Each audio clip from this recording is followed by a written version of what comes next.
وارن magacay waa Mahad Cali Goodir Star TV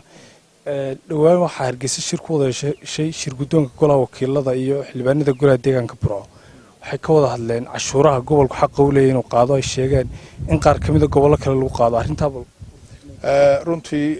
maanta waxa weeye halkan shir baan ula qaadanay maayarka magaalada iyo xildhibaanada deegaanka Burco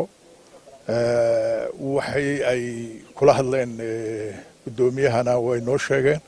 halkana wixii tabashaa iyo waxyaabaha jira oo dhan wayna soo gaarsiiyeen anaguna waanu ka qaadnay waananu gaarsiinaynaa runtii waxay xaq u leeyihiin waa helayaan telefishinka Universal waxa tii guddiga dhaqaalaha golaha wakiilada halkan ay joognaa gobolka Togdheer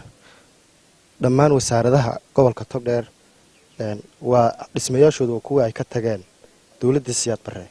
marka laga reebo wasaaradda hawlaha guud iyo wasaaradda madaxtooyada qaarkood sida wasaaradaha warfaafinta oo kale iyo maba jiraan waa bay xiran yihiin marna ma kala hadashan xukuumadda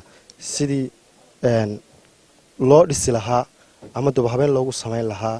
guryaha ay dawladdu ku shaqeynayaan ee gobolada waxa weeyaan xildhibaan Xuseen Cigaal la yiraahdo aniga gobolkan aan ka hadlayo gobolka aniga laga soo doortay dawladda hoose saaka waan la kulnay waqti dheer baan la qaadanay cabasho badan bay sheegteen waxaana ka muuqda Burco ama Togdheer ama magaalada Burco la yiraahdo dayac fara badan baa ka muuqda runtii la doonayo caasimadda labaadna waa lagu sheegaa haddana waa dayacanto aad bay dayacanto weydiinaysa markaad leedahay ka hadlaysana dayacan ku sheegay ay ka mid tahay annaka wixii aan aragnay wixii noo muuqday golahan geenina waana ka hadlaynaa waana ka doodaynaa insha Allah TV intii baarlamaanka aad joogteen xildhibaanadiinani magaalada Burco waxa soo booqday guddiyo kala duwan oo fara badan oo gaadiid cadcad wata oo madax fara badan la socoto in badan baa gobolka Togdheer ay u cawdaan cabashadooda way u dhiibaan marka ay baarlamaankii ku noqdaan ma aragno dood muuqata oo gobolkii laga wixii dadkii cabashada ay dhiibteen laga fuliyay gobolka Togdheer dhaqaale xumaa ka jirtay airportkii waa ka xidhan sayladii Burco ka xidhan miisaaniyadii qaranka 8% kaliya ayaa u sii deyseen baarlamaan ahaan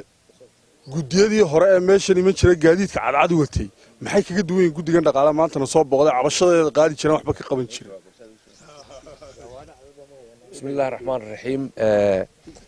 waxa weeye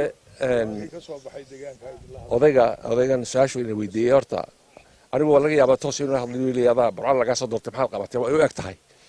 waxa weeyaan baabuur cadcad iyo baabuur midmadow ninba wuxuu yiri horta uu fuula qaarkii waa lugeynaya annaka baabuurada badan lama wadano taas waa taa cabashada tan Burco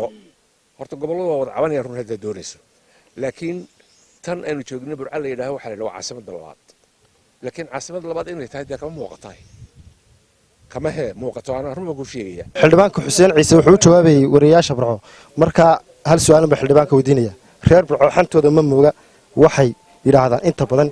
xildhibaanada Burco ee golaha wakiilada jooga marka codadka la dhiibayo waxaad maqashan xildhibaan intaas oo codaysay intaas ka aamustay waxay inta badan ka tirsan kuwa ka aamusa marka ma la oran karaa dantii Burco waa ka aamusteen meel baad horta su'aashada way fiican tahay laakiin meel baa ka yara khaldan tahay oo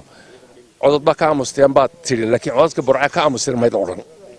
cod Burco laga aamusay anigu ma arag waana u hadalaa inta aan hadli karayno waban ku dagaalana gacan baan isticmaal wax kale iska daayo inta meel kasta aan la dhigay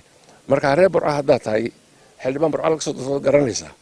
dhiigin inuu xarmi yar kulul yaal mooda de kululka ma loo galo dagaalka waan ku jiraay idin noo duceeya deena sabor garay oo nagu raxsanaa hadii